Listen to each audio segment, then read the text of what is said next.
The call came at 3:47 in the morning. Enzo Barbieri was already awake when his phone shattered the silence of his apartment in Little Italy. He never slept well anymore, hadn't for years.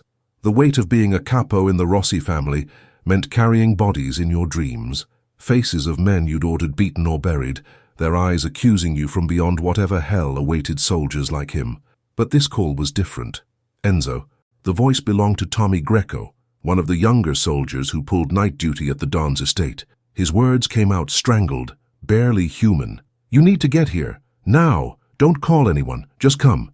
"What happened?" "I can't." "Jesus Christ, Enzo, I can't say it over the phone. Just get here." The line went dead. Enzo dressed in the dark, his hands moving automatically. Black slacks, white shirt, shoulder holster, his father's gold watch that had survived 3 generations of violence. Outside, Chicago wrapped itself in February frost, the kind of cold that turned your breath to ghosts and made the city look like something from another century. His car cut through empty streets, past shuttered storefronts and the skeletal remains of the old meatpacking district where the Rossi family had built its empire on blood and ice. The Don's estate sat on 10 acres in Oak Park, hidden behind iron gates and ancient oak trees that had witnessed more murders than most cemeteries.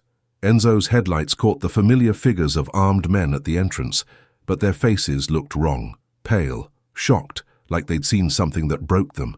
"Capo Barbieri," the guard's voice cracked. "He's in the Icehouse." Enzo's blood turned to slush. The Icehouse, Salvatore Rossi's pride, his monument to the old days when his grandfather had run bootleg whiskey during Prohibition. A massive structure behind the main mansion, temperature-controlled, lined with hooks and chains where animal carcasses had once hung.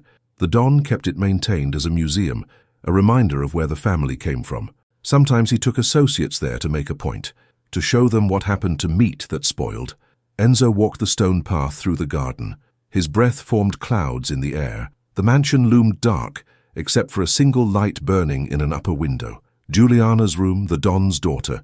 She was 23, beautiful in that untouchable way that made men look away out of respect or fear. She'd lost her mother to cancer 5 years ago and had become a ghost in her father's house, silent and pale, always watching. The Icehouse door stood open.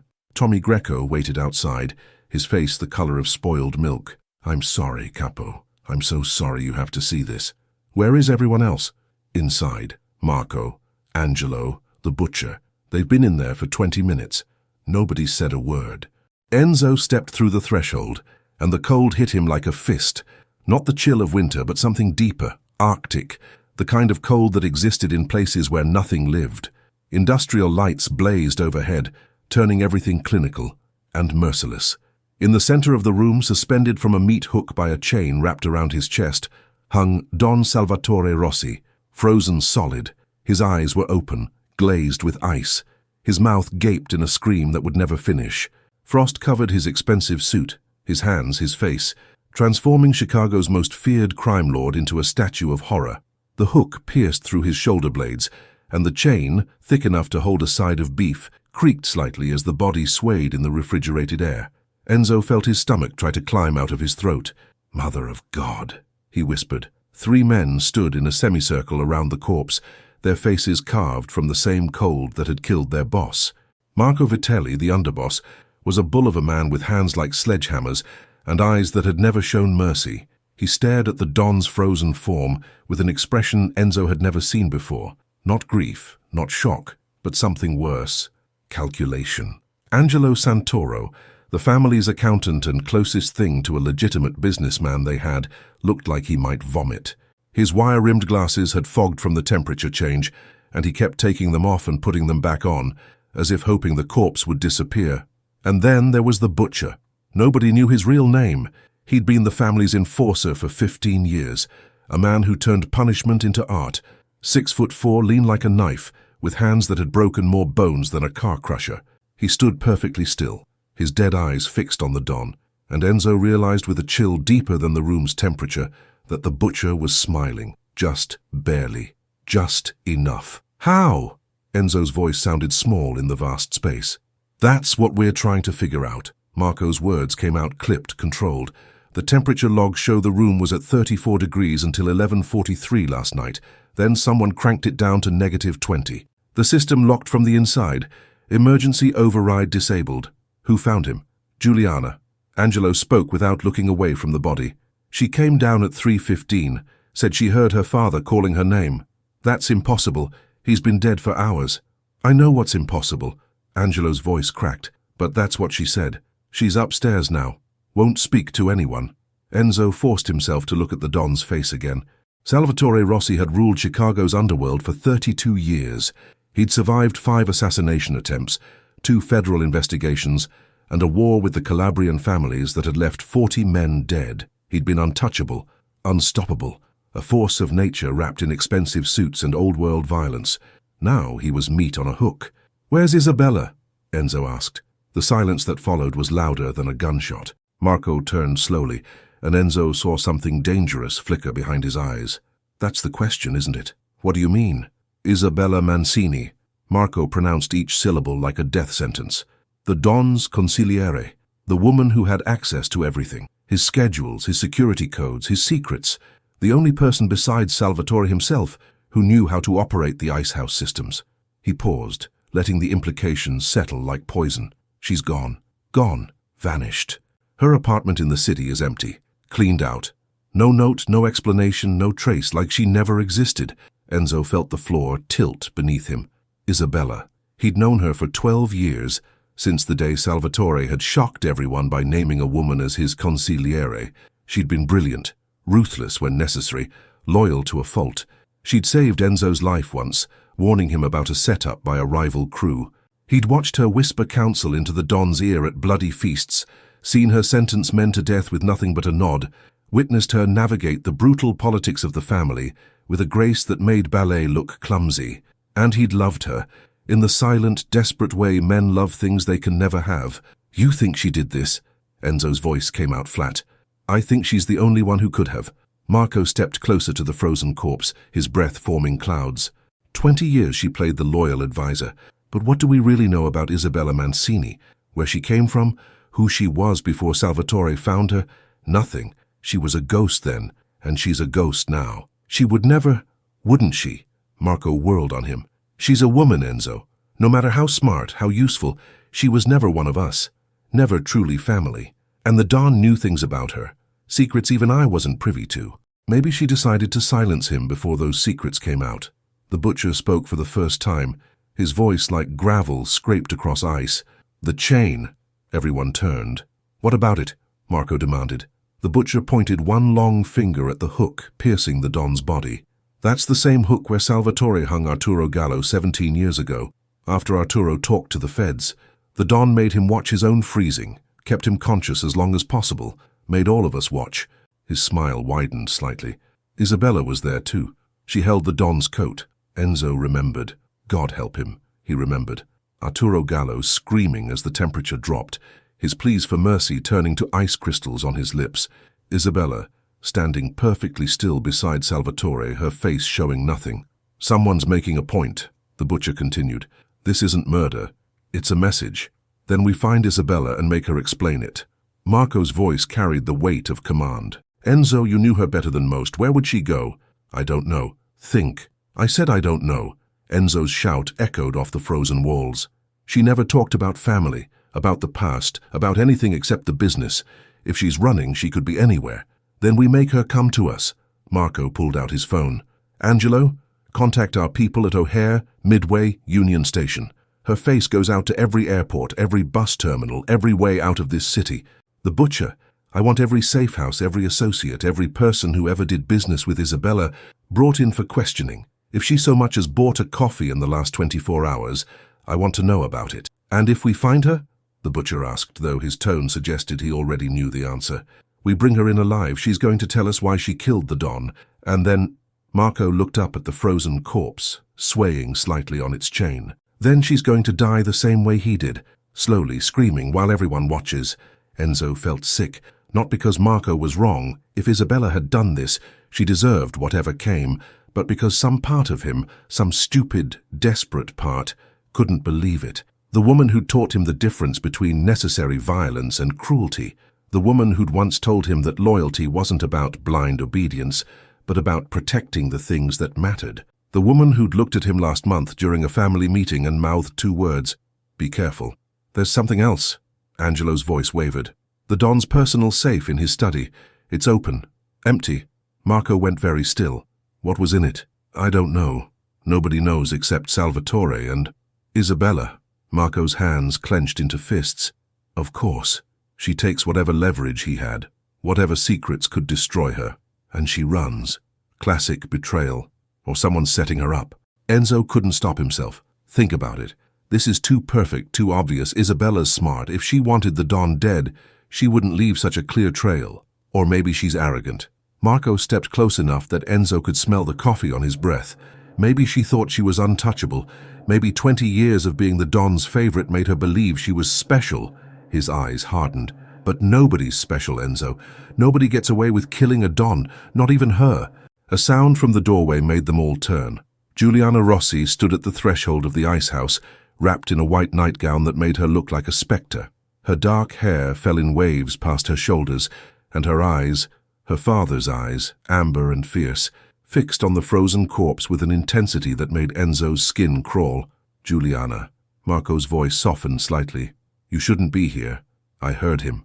Her words came out distant, dreamlike. "Last night, before I found him, I heard my father calling my name from down here, but when I came to the door it was locked from the inside. You were dreaming, was I?" She stepped into the cold, barefoot on the frost-covered floor, and walked toward her father's body. Nobody stopped her. He said, "Find Isabella, she knows the truth." Over and over, "Find Isabella, she knows the truth." Enzo's blood froze colder than the room. "That's not possible," Angelo whispered. "Isn't it?" Giuliana reached up and touched her father's frozen hand with her own. This family was built on impossible things. Blood oaths, omerta, loyalty stronger than death. She turned to face them, and Enzo saw something terrifying in her expression. Not grief, but purpose. "My father didn't call me to mourn him. He called me to finish what he started." "What are you talking about?" Marco demanded. "Isabella didn't kill him." Giuliana's voice carried absolute certainty. "She saved him from something worse than death. And now she's going to save us all if we're smart enough to find her before they do." "They who?"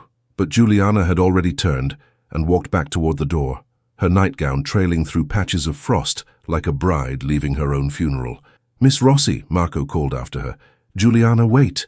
She paused at the threshold without looking back. "There's a blood feast tomorrow night. My father planned it weeks ago.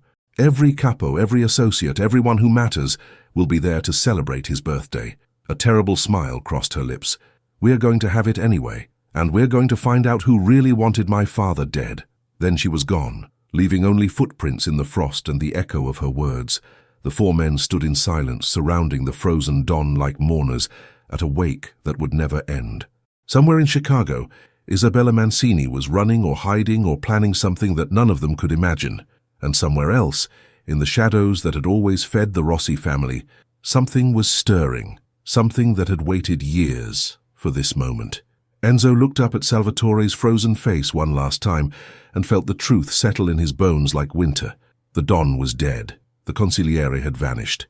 And whatever was coming next would make everything that came before look like mercy.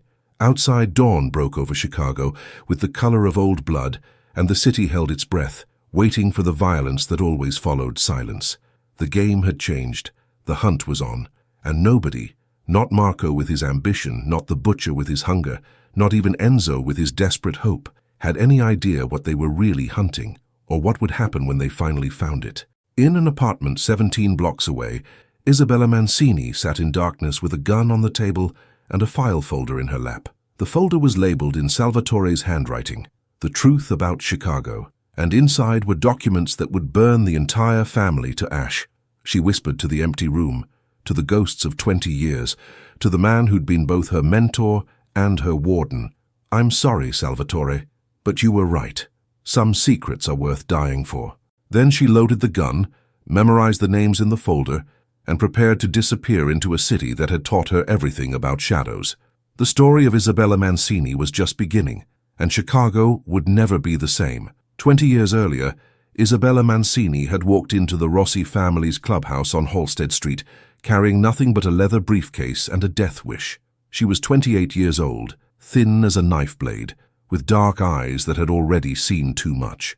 Her black suit was expensive but worn at the cuffs, her hair pulled back so severely it looked painful, She'd asked to speak with Don Salvatore Rossi, and when the soldiers laughed at her, a woman, alone, demanding an audience, she'd opened her briefcase and placed a single photograph on the bar. The laughter died.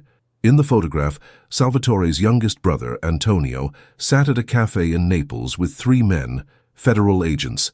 The meeting that had happened 6 weeks before Antonio died in a car accident that wasn't an accident. Salvatore had received her in his office on the 2nd floor, a room that smelled of cigar smoke and old violence. He'd studied the photograph for 3 minutes without speaking, his massive hands perfectly still on the desk. "Where did you get this?" he'd asked finally. "From the same place I got the other 47 photographs documenting your brother's cooperation with the FBI. Her voice had been steady, professional. "And the tape recordings, and the copies of bank statements showing payments into an account in the Cayman Islands." Salvatore had looked up then, and Isabella had seen her own death in his eyes. "You're blackmailing me." "No," she'd leaned forward. "I'm giving them to you. All of it. Every scrap of evidence that proves Antonio was going to destroy this family. I'm giving it to you because someone needs to know the truth. And because I think you already suspected." "Why?" "Because Antonio killed my father. My real father. A federal prosecutor named David Hartley, who got too close to the truth about the Rossi shipping operations. Your brother gave the order to make it look like a suicide, and I've spent 10 years learning how to prove it." She'd paused. "But when I finally had the evidence, I realized something. Antonio was the disease. You were just the body it infected. So I made a choice." "What choice?" "To give you the cure. To show you the cancer before it killed everything you built." Isabella had stood. "I don't want money. I don't want revenge. I want to work for you. To make sure no one ever betrays you like that again. To be your eyes in places you can't see. Your voice in rooms you can't enter. To be what your brother should have been. Loyal." Salvatore had stared at her for a long time. Then he'd picked up the phone and made a call. 30 minutes later, 3 of his most trusted capos had verified every document in Isabella's briefcase. Every photograph was authentic, every recording real. Antonio Rossi had indeed been cooperating with federal authorities, trading family secrets for immunity and a new life. The Don had sent everyone away and asked Isabella one more question. "If I make you part of this family, you'll know things that could destroy us. What stops you from using that knowledge the same way you use this?" "Because I'm not looking for power, Don Rossi. I'm looking for a home, and I'll protect it the way I never got to protect my real one." She'd become his consigliere that night, the first woman ever to hold that position in any Chicago family, and for 20 years she'd kept her word, until 3 days ago. Now in a safe house beneath a shuttered bakery in Pilsen, Isabella sat at a metal table, reviewing everything that had led to Salvatore's death. The room was bare concrete and dim bulbs, a place that had witnessed interrogations and executions, where the walls still carried the copper smell of old blood. She'd chosen it because nobody knew about it except her, one of a dozen locations she'd maintained over the years for exactly this kind of emergency. The documents from Salvatore's safe spread across the table like evidence at a trial. Financial records, photographs, handwritten notes in the Don's precise script, and at the center of it all, a journal bound in black leather, its pages filled with confessions that would shatter the family into pieces. Isabella's hands trembled as she turned the pages. Salvatore had kept records of everything, every murder, every bribe, every alliance and betrayal spanning 30 years. But more than that, he'd documented his own doubts, his guilt, his growing realization that the empire he'd built was consuming him. The entries grew darker over the last year, paranoid, convinced that someone close to him was planning a coup, and he'd been right. Isabella found the entry dated 6 months ago. "Marco grows impatient. I see it in his eyes during family meetings. He thinks I'm weak, that my time has passed. He's building alliances with the younger capos, making promises he can't keep. Angelo tells me the accounting doesn't add up, money disappearing from operations Marco oversees, but I need proof before I can act. Isabella is investigating. If anyone can find the truth, it's her." Her throat tightened. Salvatore had known. He'd known Marco was planning to take over, and he'd trusted her to stop it, but she'd found something worse. 3 weeks ago, while tracing Marco's financial irregularities, Isabella had discovered payments to an offshore account in the name of a shell corporation. Following the trail had led her to a network of contacts she recognized, not Chicago family, but something else, something older and more dangerous. The Calabrians. The same families the Rossis had gone to war with 15 years earlier. The same enemies who'd lost 40 men and sworn vengeance. They'd been quiet for years, patient, waiting for the right moment, and Marco Vitelli had been feeding them information the entire time. Isabella had brought the evidence to Salvatore 4 nights ago in his private study. She'd laid out the bank statements, the coded messages, the pattern of betrayal that went back years. The Don had listened in silence, his face turning to stone. "How long?" he'd asked. "At least 5 years, probably longer. Marco's been positioning himself as your successor, while simultaneously preparing to sell the family to the Calabrians the moment you're gone. They'll absorb our territories, eliminate anyone who won't bend the knee, and Marco gets to be the puppet Don of Chicago. Why come to me now? Because I just found out the timeline." Isabella had handed him a final document, an encrypted email she'd intercepted. "They're moving in 2 weeks. Marco's going to orchestrate your death and make it look like the Calabrians did it. The family will rally behind him for revenge, and by the time anyone realizes the truth, it'll be too late." Salvatore had stood and walked to the window overlooking his estate. For a long time he'd said nothing. Then, "I'm tired, Isabella." The words had struck her like a physical blow. Don Rossi, 32 years. 32 years of blood and fear and watching my back every second of every day. I've built something that will outlive me, but at what cost? He'd turned to face her. "My wife is dead, my daughter barely speaks to me, my brother betrayed me, and now my underboss, the man I trusted to carry on my legacy, is selling us to our enemies." A bitter laugh. "Maybe I deserve this." "You don't I?" His amber eyes had burned into her. "I killed Antonio, my own brother. I put a bomb in his car and listened to him die over the phone. I did it because you showed me the truth, and I'm grateful, but it still hollowed me out, made me something less than human. You protected the family. I protected an empire built on corpses." Salvatore had returned to his desk and opened a drawer, pulling out the black leather journal. "I've been writing it all down. Every sin, every victim, every choice that brought me here. When I die, when, not if, I want this to be found. I want the truth to come out. That would destroy everything." "Good. Maybe it needs to be destroyed. Maybe the only way forward is to burn it all down and let something new grow from the ashes." He'd handed her the journal.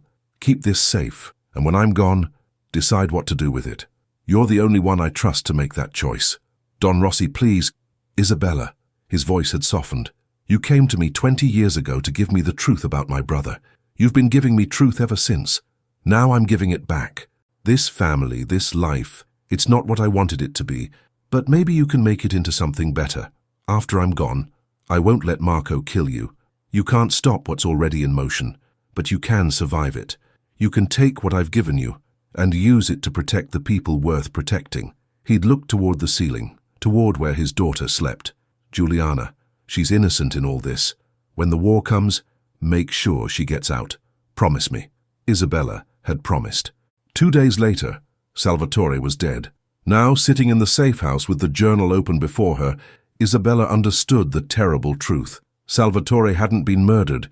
He'd orchestrated his own death. The Icehouse, the frozen display, the theatrical horror of it all. It was his final message, a warning, a declaration that he'd chosen to die on his own terms rather than wait for Marco's knife in the dark. But he'd made a mistake. He'd underestimated how quickly the family would turn on her. Isabella closed the journal and checked her watch. 6 hours since she'd fled her apartment. Marco would have people looking for her by now, tearing apart every location she'd ever mentioned, every contact she'd ever made. She had maybe a day before they found this place. She needed allies, and in the Rossi family, those were in dangerously short supply. Her phone buzzed, a burner she'd activated 30 minutes ago. Only one person had the number. The text was simple. "Rooftop, 20 minutes, come alone." No signature. But Isabella recognized the pattern, the spacing between words, the syntax. Enzo. Her heart twisted. Enzo Barbieri, the one capo who'd always treated her like an equal rather than an outsider, the man who'd never said the words but whose eyes had spoken volumes. She'd kept him at a distance for 20 years, knowing that any relationship in this life would become a weapon someone could use. Now he was her only option. Isabella gathered the most critical documents, left the journal hidden in a false panel beneath the concrete floor, and climbed the stairs to the bakery above. The building had been abandoned for 3 years, its windows covered in newspapers and graffiti, invisible to anyone who didn't know to look. She emerged into the grey afternoon of a Chicago February, the sky the color of old iron, and made her way through alleys and side streets toward the rendezvous point. Every shadow could hide a soldier, every car a threat. But Isabella had spent 20 years learning to move through this city like a ghost, and she reached the designated building, a condemned office tower in the Loop, without incident. The elevator was dead, so she took the stairs. 12 floors, her breath coming harder with each level, the weight of the gun in her coat pocket a cold reminder of how far she'd fallen. Enzo waited on the roof, his back to the door, looking out over the city. Wind whipped his coat around him like a shroud. "You came alone?" Isabella asked. "Yes." He turned, and she saw the conflict written on his face. "Against my better judgment, against direct orders from Marco, against everything I should be doing right now." He took a step toward her. "Tell me you didn't kill him, Isabella. Tell me this is all some terrible mistake." "I didn't kill Salvatore, but I know who did." "Then why run? Why disappear like a guilty woman?" "Because the truth is more dangerous than the lie." She pulled out a folder and handed it to him. "Marco Vitelli has been working with the Calabrians for years. He's been planning a coup, and Salvatore knew it. The Don died to prevent it, to expose Marco before he could take over." Enzo opened the folder, his eyes scanning the documents. She watched his expression shift from skepticism to horror to rage. These bank records, payments to Calabrian fronts, coded communications. Marco's been selling us out piece by piece, waiting for the right moment to make his move. Isabella stepped closer. Salvatore's death was supposed to look like a Calabrian hit. Marco would rally the family, lead us into a war we couldn't win, and then broker a peace that ended with him as Don and the Calabrians owning Chicago. But the Icehouse, the way he died, was Salvatore's choice. He froze himself, Enzo. He had me set the system on a timer, went inside, and let the cold take him. It was the only way to send a message that couldn't be misinterpreted. A death so shocking, so impossible, that it would force everyone to question what really happened. Enzo stared at her. "You helped him commit suicide. I helped him die with dignity instead of being stabbed in the back by a traitor." Her voice cracked. "He knew he was dying anyway. The doctors gave him 6 months. Cancer, same as his wife. He decided to go out making a statement. And you were supposed to disappear. I was supposed to survive, to keep the evidence safe until the right moment, to protect Giuliana." Isabella pulled out another document. Salvatore left everything to his daughter. Not Marco, not the family, Giuliana, the estate, the businesses, the money, all of it. He changed his will 3 weeks ago. Enzo's hands shook as he held the papers. "Marco will never accept this. Marco will kill anyone who stands in his way. That's why I need your help." She met his eyes. "I know what I'm asking. I know it could cost you everything, but you're the only one I trust. What do you need? Get to Giuliana. Protect her. Marco will try to eliminate her before the will is read, and when the blood feast happens tomorrow night, you're planning to be there." "I'm planning to expose Marco in front of everyone, to show them what he really is, but I can't do it alone." Enzo was quiet for a long time, looking out over the city that had raised them both in violence. Finally, "The butcher is hunting you. Marco's given him carte blanche. He's already killed 2 people who helped you in the past, Tommy Greco and Maria Sanchez from your old apartment building. Killed them slow." Pain lanced through Isabella's chest. Tommy, the young soldier who'd found Salvatore's body. Maria, the grandmother who'd brought her soup when she worked late, dead because of their connection to her. "Then I'll make their deaths mean something." Her voice went cold. "I'll tear Marco apart in front of the family and make sure everyone knows what he did. You'll need proof. Real proof, not just documents he can claim are forged. I have it. Recordings. Videos. Salvatore documented everything." She touched Enzo's arm. "Will you help me?" He looked down at her hand, then back at her face. 20 years I've watched you, admired you, wanted to tell you that you weren't alone in this life, but I never had the courage. Enzo, now you're asking me to commit treason against my underboss, to risk everything on a gamble that might get us both killed." A strange smile crossed his lips. "Of course I'll help you. What kind of man would I be if I didn't?" Relief flooded through her. "Thank you. Don't thank me yet. If this goes wrong, we'll both end up on meat hooks." He handed back the folder. "Keep the evidence safe. I'll get to Giuliana. Keep her protected until the feast. You focus on staying alive." "What about the butcher?" "I'll try to mislead him, send him after false leads, but Isabella," his expression darkened. "He's not just following orders anymore. There's something else driving him. Something personal. I think he knows more than he's saying. About what? About you. About why Salvatore really chose you as Consigliere. There are rumors, old stories about where you came from before you walked into that clubhouse 20 years ago. Enzo's eyes searched hers. Who are you really, Isabella Mancini? The question hung between them like a blade. Before she could answer, her phone buzzed, a text from an unknown number. They found the bakery. You have 10 minutes. Trust no one. Isabella's blood turned to ice. We need to go, now. What? The sound of car doors slamming echoed from the street below. Shouts. The unmistakable rack of shotgun slides being pumped. Enzo ran to the roof's edge and looked down. 3 cars. 8 men. Led by... His voice went dead. Angelo Santoro. Angelo? Isabella joined him. The accountant stood on the sidewalk, looking up at the building with an expression she'd never seen before. Not the nervous, bookish man who balanced the family's accounts. Something harder, colder. He sold you out, Enzo said. Or he's working with Marco. Same thing. The building's front door exploded inward. A shotgun blast. The hunt had found them. Isabella grabbed Enzo's arm. The fire escape on the north side. It connects to the next building. We can lose them in the loop. They ran. Behind them, footsteps thundered up the stairwell. Voices shouted coordinates, tactical positions. These weren't just family soldiers. They moved like professionals, like men who'd done this before. Isabella and Enzo hit the fire escape and started down, the metal groaning under their weight. 3 floors down, a window shattered beside Isabella's head. A rifle shot, precise and deadly. She ducked and kept moving. They have snipers. Enzo pulled his gun. Don't shoot back. That's what they want. Proof that we're dangerous. They reached the alley and ran. Behind them, men poured onto the fire escape. Ahead, more cars screeched around corners, cutting off escape routes. Marco had deployed the entire family for this hunt. This way! Enzo grabbed her hand and pulled her into a narrow passage between buildings. They emerged onto Wabash Avenue, mixing with afternoon crowds of commuters and tourists. For a moment, they were invisible. Then Isabella saw him, the butcher, standing across the street, perfectly still among the moving crowd, his eyes locked on hers. He held a phone to his ear, speaking calmly, and Isabella knew he was calling in their position. Run, she whispered to Enzo. What? Run! They split up. Isabella dove into the subway entrance while Enzo headed east toward the river. She heard the butcher's footsteps behind her, unhurried but inexorable, and she knew with terrible certainty that he'd chosen to follow her. The chase had become personal. She jumped a turnstile, drawing shouts from security, and raced down the platform stairs. A train was pulling away. She ran alongside it, grabbed a door handle, and swung herself into the last car as it accelerated into the tunnel.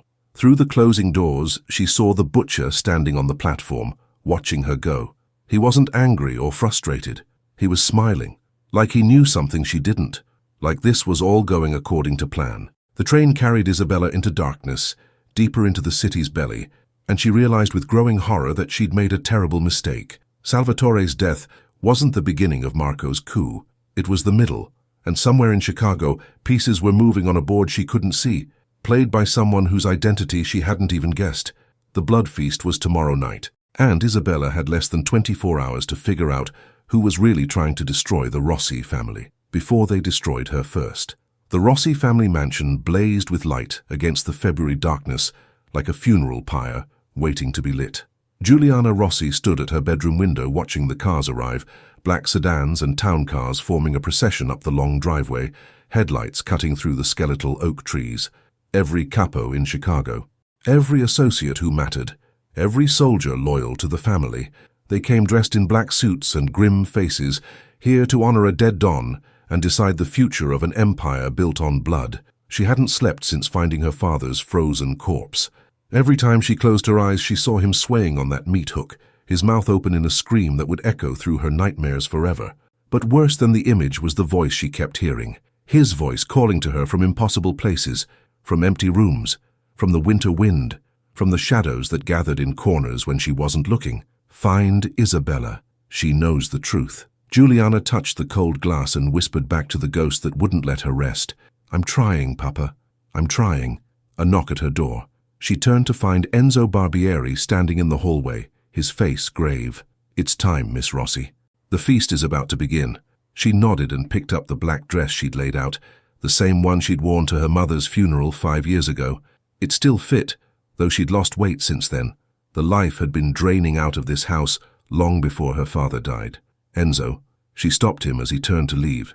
Do you think Isabella killed him? He was quiet for a long moment. No, Marco does. Marco sees what he wants to see. He always has. And what do you see? Enzo met her amber eyes. So much like her father's, it was painful to look at them. I see a woman who's been standing at the center of a storm for 24 hours, holding the pieces of this family together while everyone else tears it apart. You're stronger than they know, Juliana. I don't feel strong. I feel like I'm drowning. Your father felt the same way, every day. But he kept his head above water because he knew people depended on him.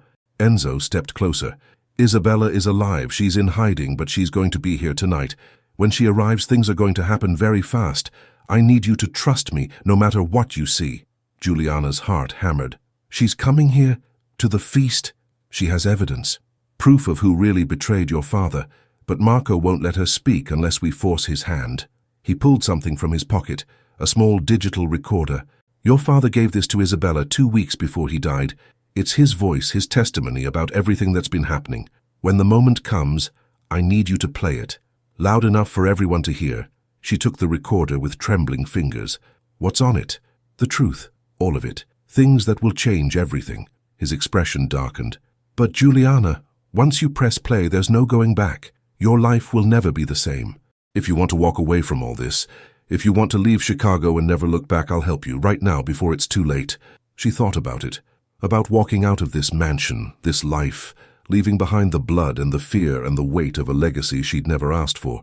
She could disappear, change her name, become someone ordinary, someone whose father hadn't ruled the underworld, someone who didn't hear ghosts. But then she heard it again, soft as breath against her ear. Finish what I started. I'm not running, Juliana said. Not from this. Not from him. Enzo smiled sadly. You're your father's daughter. I'm my mother's daughter too.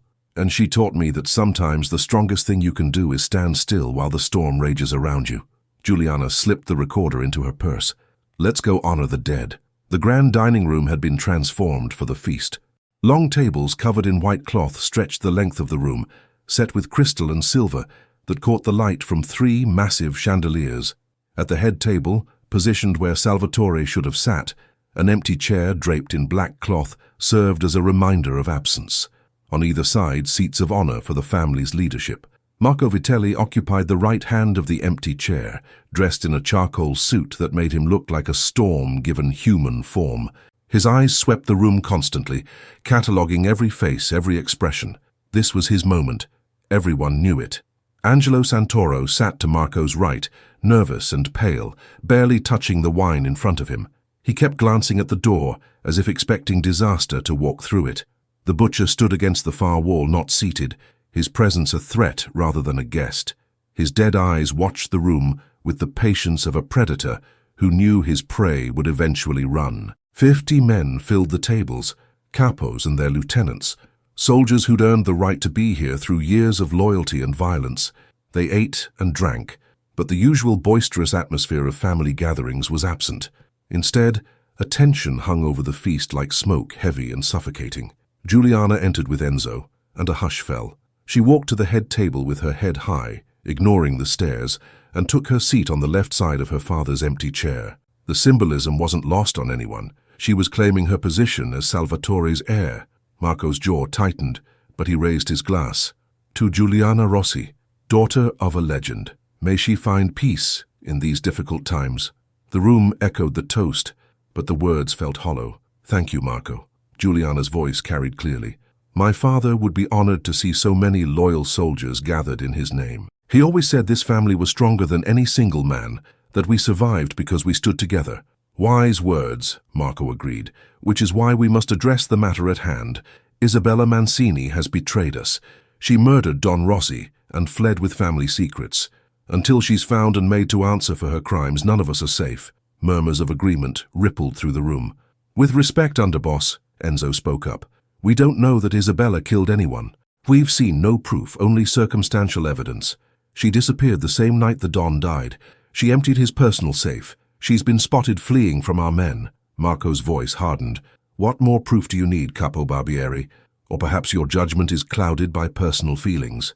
The implication hung in the air like a noose. My judgment is based on 20 years of watching Isabella serve this family with absolute loyalty. Enzo stood. She deserves the chance to defend herself, to speak before she's condemned. The time for speaking is over. Marco gestured to the butcher, who straightened from the wall. We've traced her to 3 different locations today. She's getting desperate, making mistakes. By tomorrow we'll have her. And when we do, the lights went out. Complete darkness swallowed the room. Men shouted, chairs scraped, guns cleared leather. For 3 heartbeats, chaos reigned. Then a single spotlight blazed to life, illuminating the empty chair at the head of the table, and Isabella Mancini sat in it. She wore a black suit identical to the one she'd worn 20 years ago when she first met Salvatore.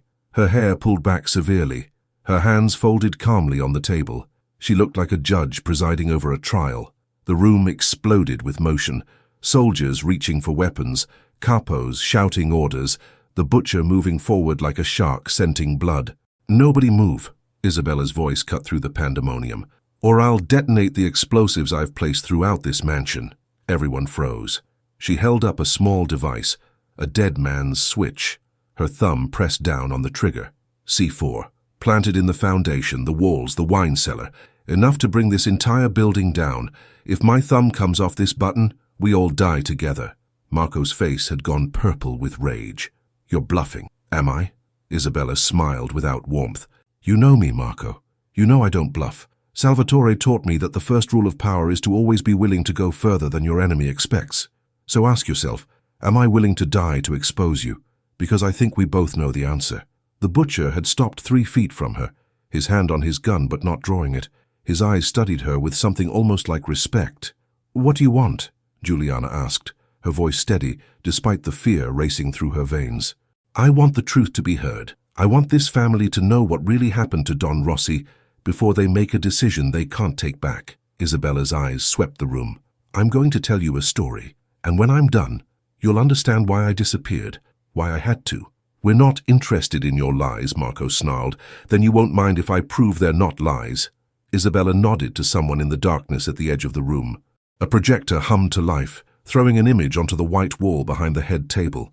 Bank statements, transfer records, communications between Marco Vitelli and known Calabrian associates. The room went deathly silent. 5 years, Isabella said quietly. 5 years Marco has been selling this family to our enemies, small pieces at first, information about shipments, locations of safe houses, names of informants, then bigger pieces, territory maps, business partnerships. He's been planning a hostile takeover, with the Calabrians backing him. "This is fabricated," Marco shot to his feet. "She's created false evidence to save herself." "Is it false?" Isabella clicked a button on a remote, and the image changed. Video footage now, grainy but clear. Marco sitting across a table from Luigi Calabrese, the head of the Calabrian organization. Audio played through hidden speakers. "When Salvatore is gone, the family will need strong leadership. You'll have Chicago, all the old territories. I just want to be recognized as the legitimate Don." "And the Consigliere? Isabella?" "She'll be dealt with, permanently. She knows too much to be allowed to live." The footage froze on Marco's face, caught in mid-sentence, his betrayal preserved forever. 50 men stared at their underboss with expressions ranging from shock to murderous rage. Capos reached for weapons not to defend Marco, but to end him. "Wait." Marco's voice had lost its command. "You don't understand. I was gathering intelligence, pretending to cooperate to expose the Calabrians' plans. Salvatore knew you were a traitor." Isabella stood, still holding the dead man's switch. "He tasked me with investigating you 3 months ago. Everything you see here I collected with his blessing. He was going to expose you at this very feast in front of everyone, but he ran out of time." "You killed him to prevent it." Marco pointed at her with a shaking hand. "You murdered the Don to protect yourself." "No."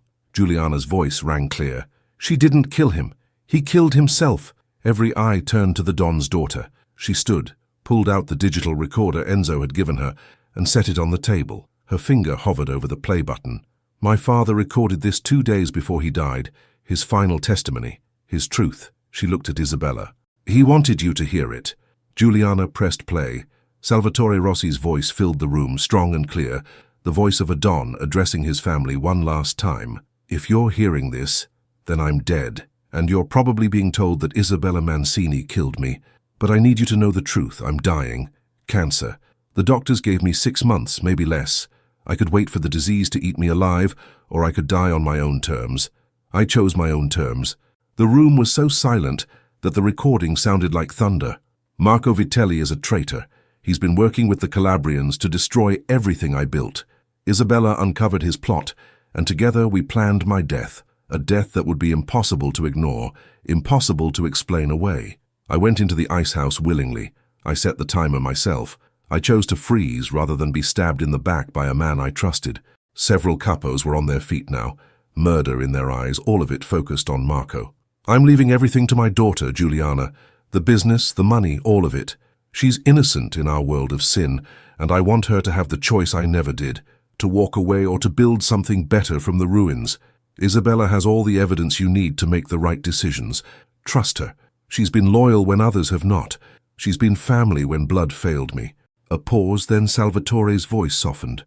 "Isabella, if you're listening to this, you kept your promise. 20 years ago, you walked into my life to give me the truth about Antonio, and you've been giving me truth ever since.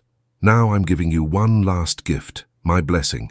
Whatever you choose to do next, you have my approval. Burn it all down or build it back up. Just promise me you'll protect Giuliana. Promise me she'll have a chance at something better than this." The recording ended. Isabella's eyes were wet, but her voice remained steady. "I promise, Salvatore." Marco made his move. He lunged for the dead man's switch in Isabella's hand, clearly believing she wouldn't actually detonate. His fingers closed around her wrist, and Angelo Santoro shot him. The gunshot was impossibly loud in the enclosed space. Marco stumbled backward, a red stain spreading across his white shirt, shock written on his face. He looked down at the wound, then at Angelo, who stood with a smoking pistol in his trembling hands. "You?" Marco gasped. "You were with me. We planned this together." "We planned nothing." Angelo's voice shook, but his aim didn't. "I've been working for the FBI for 3 years. Every conversation we had, every meeting with the Calabrians, I recorded it all. This entire feast is being transmitted to federal agents waiting outside." The room erupted into chaos. Men ran for exits only to find them blocked by federal agents pouring in, weapons drawn, shouting commands. Flash grenades went off. Smoke filled the air. The careful order of the feast dissolved into a battlefield. But in the center of it all, Isabella remained perfectly calm, because she'd known. She'd known about Angelo's cooperation with the FBI, had discovered it weeks ago while investigating Marco. And she'd made a choice. To let him continue, to use his betrayal against the bigger betrayal, to weaponize the truth in layers. The butcher appeared at her side, and for a moment Isabella thought he might kill her despite everything. But instead, he leaned close and whispered, "Your real name isn't Mancini, is it?" She met his dead eyes. "No. Who are you?" "Someone who's been waiting 20 years for this moment." She released the dead man's switch. It clattered to the table, harmless, no explosives attached. The bluff had worked. "And someone who's about to disappear again." Before the butcher could respond, Enzo grabbed Isabella's arm and pulled her toward a side door she'd identified earlier. Behind them, federal agents were reading rights, slapping handcuffs on capos, tearing apart the remains of Salvatore's empire. Giuliana appeared beside them, her face pale, but determined. "Where are we going?" "Away from here," Isabella said. "Your father gave you a choice. Are you taking it?" "I'm taking it, but not to run, to rebuild." Giuliana looked back at the chaos one last time. "My father spent his life building something dark. Maybe I can make it into something that casts light instead." The three of them, the Consigliere, the Capo, and the Don's daughter, slipped out into the February night, while the Rossi family imploded behind them. But they weren't alone. A figure stepped from the shadows of the garden.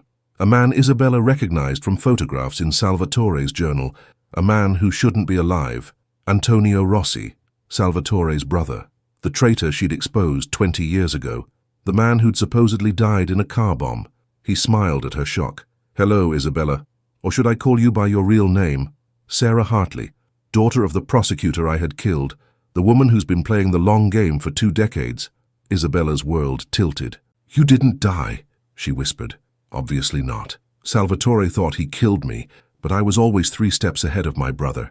I faked my death, went underground, and I've been watching ever since. Watching you, watching Marco, watching this family tear itself apart. Antonio's smile widened. And now that it's finally destroyed, I'm going to take what should have been mine from the beginning. He raised a gun. 3 shots rang out across the garden. But they didn't come from Antonio's weapon. The butcher stood at the mansion's rear entrance, his own pistol smoking. Antonio Rossi collapsed into the frost-covered grass, 3 perfect wounds in his chest, his eyes already glazing over. The butcher lowered his weapon and looked at Isabella. That's for the last 20 years of wondering who you really were. Now we're even. Then he turned and walked back into the burning mansion, disappearing into the smoke and sirens like a ghost returning to hell. Isabella stood frozen, processing everything. Antonio had been alive. He'd known her true identity. He'd been pulling strings in the shadows, waiting for his moment. And the butcher, the family's most feared killer, had just saved her life. Nothing made sense. Everything made sense. Isabella? Juliana's voice broke through her shock. We need to go. Now. She was right. Sirens wailed closer. Agents would be securing the perimeter any second. They had maybe 2 minutes to escape. Enzo led them to a car hidden behind the stables, one of Isabella's contingency plans.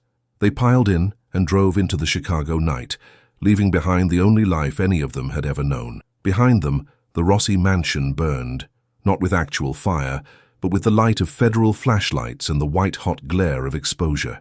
Every secret dragged into the open. Every sin documented for the public record. Salvatore's final wish had come true.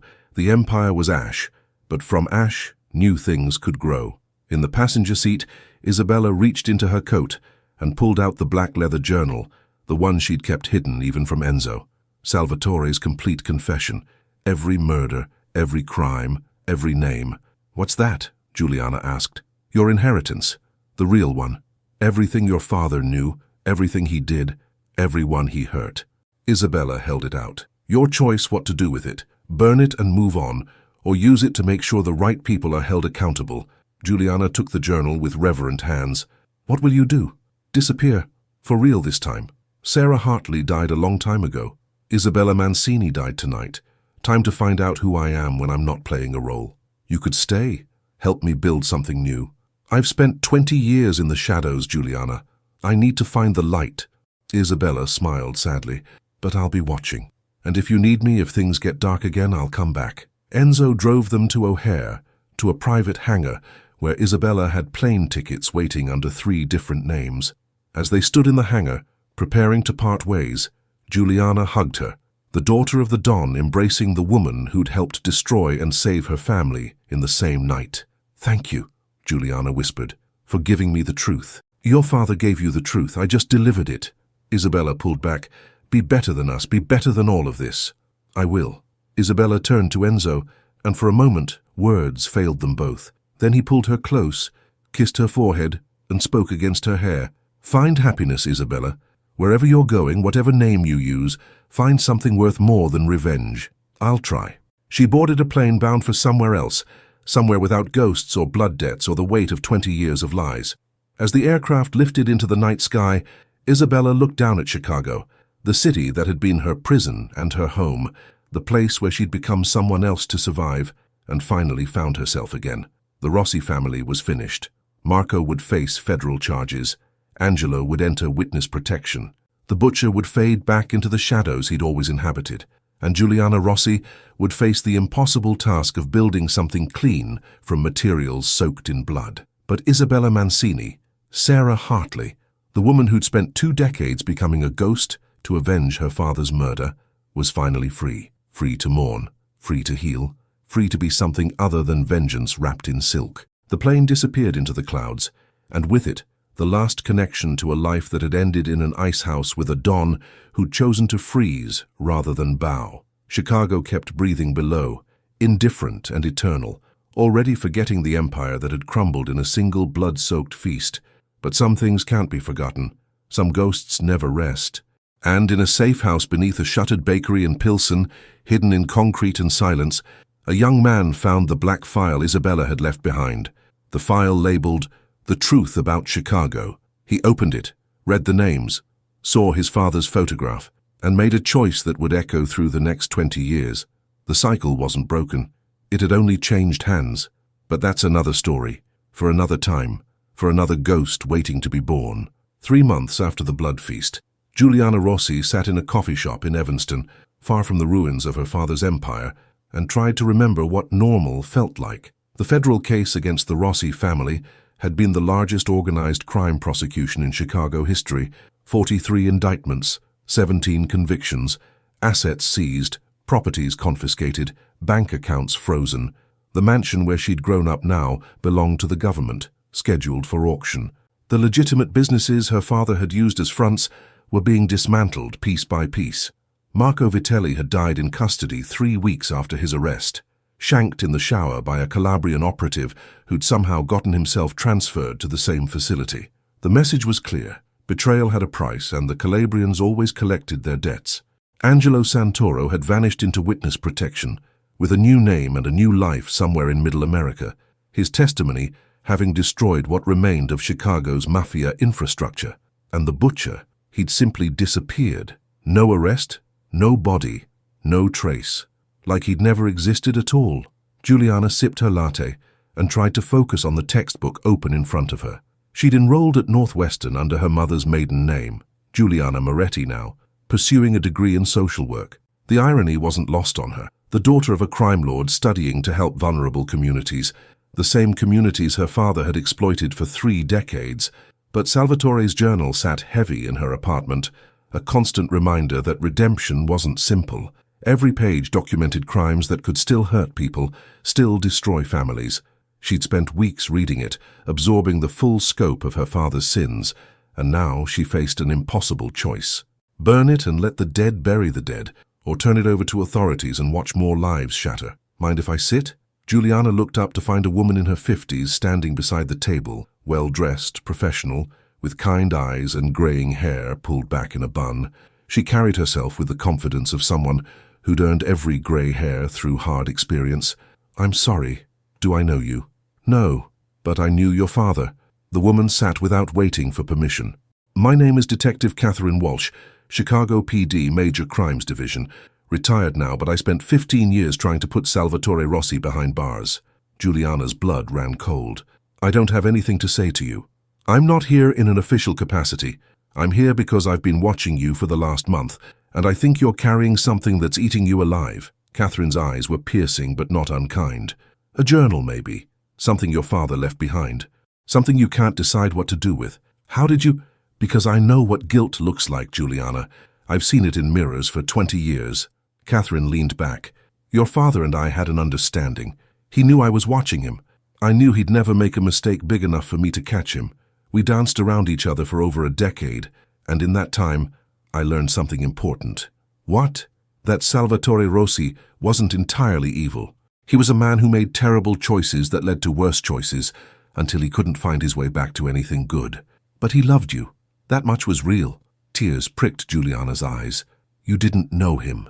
"I knew him better than most. I interrogated him 4 times, read every surveillance report, every wiretap transcript. I watched him at his daughter's birthday parties, saw him cry at his wife's funeral, observed him make decisions that protected children even when it cost him money." Catherine's expression softened. "I'm not saying he was a good man, but he wasn't only a monster either. And I think that's what's killing you, trying to reconcile the father you loved with the criminal everyone says he was. Why are you telling me this? Because you have evidence that could put more people in prison. Names, dates, crimes that are still within the statute of limitations. And you're paralyzed because using that evidence means betraying your father's memory, but not using it means letting guilty people walk free." Catherine pulled out a card and slid it across the table. "I'm going to tell you something nobody else will. There's no right answer. Whatever you choose, people will suffer. The question is, can you live with your choice?" Giuliana stared at the card. "Just a name and a phone number, no official affiliation." "If I decided to turn over the journal," she said slowly, "what would happen? Depends on what's in it.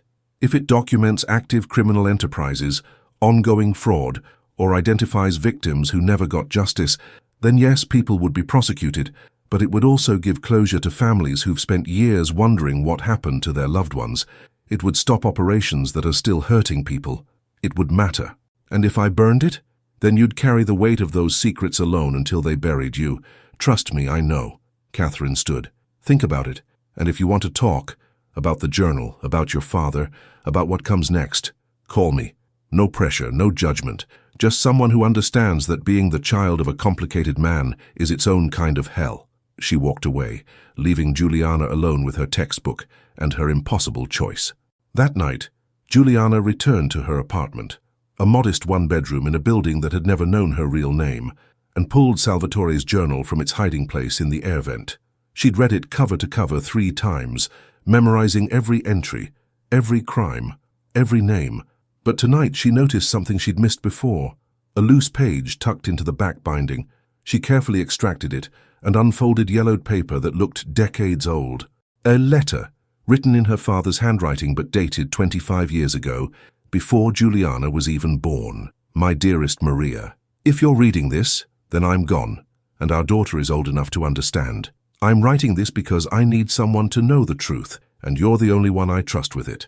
I'm not the man I pretend to be. I built this empire on blood and lies, and every day I sink deeper into darkness. But I stay because I've convinced myself I'm protecting you, protecting the family, protecting something worth protecting. The truth is simpler and more damning. I stay because I'm a coward. I'm afraid of what I'd be without the power, without the fear I inspire. I'm afraid of being ordinary. But I want our daughter to be extraordinary in a different way. I want her to be good, truly good, in a way I can never be again. So I'm leaving her this journal when I die, not to glorify my sins, but to show her the cost of choosing power over principle, to show her that this life, this empire, it's a beautiful poison that kills everything it touches. If she reads this and decides to burn it all down, I'll be proud. If she reads this and decides to use it to help others, I'll be prouder still. Whatever she chooses, I want her to know. She was the one pure thing in my life. She was the proof that even men like me could create something beautiful. I love you both. I'm sorry I couldn't be better. Salvatore. Juliana's hands shook as she read and reread the letter. Her mother had died never showing her this. Maybe Maria had wanted to protect Juliana from the burden of her father's confession, or maybe she'd known that some truths needed to wait until the recipient was strong enough to bear them. The journal wasn't just evidence.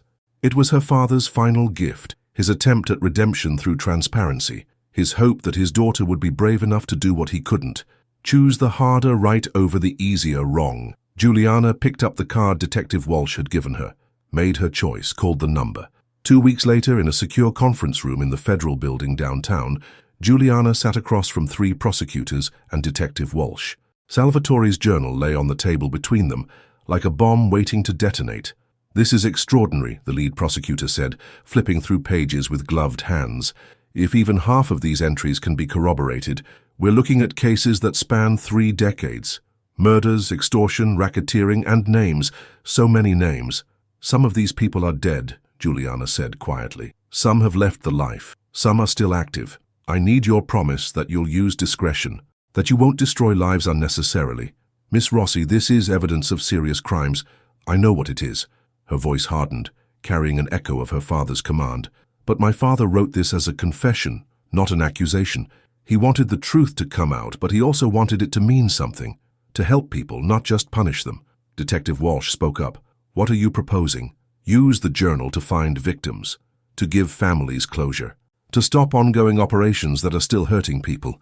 But for people who've already paid their debts, who've left the life and built something legitimate, give them a chance. Let the dead bury the dead. The prosecutors exchanged glances. That's not how justice works, one said. Isn't it? Juliana met his eyes. Justice is supposed to heal communities, not just fill prisons. My father understood that at the end.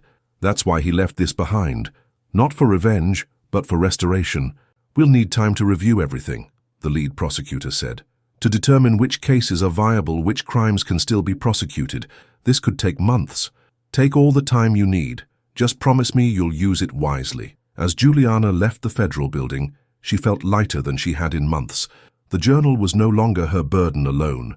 The choice had been made. Whatever came next, she could face it, knowing she'd honored both her father's memory and her own conscience.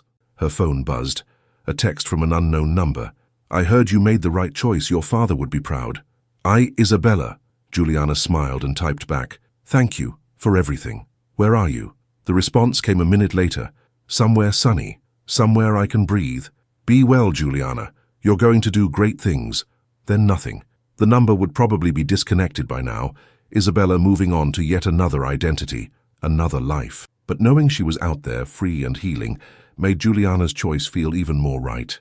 6 months after the blood feast, Enzo Barbieri stood in the parking lot of a construction site on the south side, watching bulldozers tear down what used to be a Rossi family warehouse.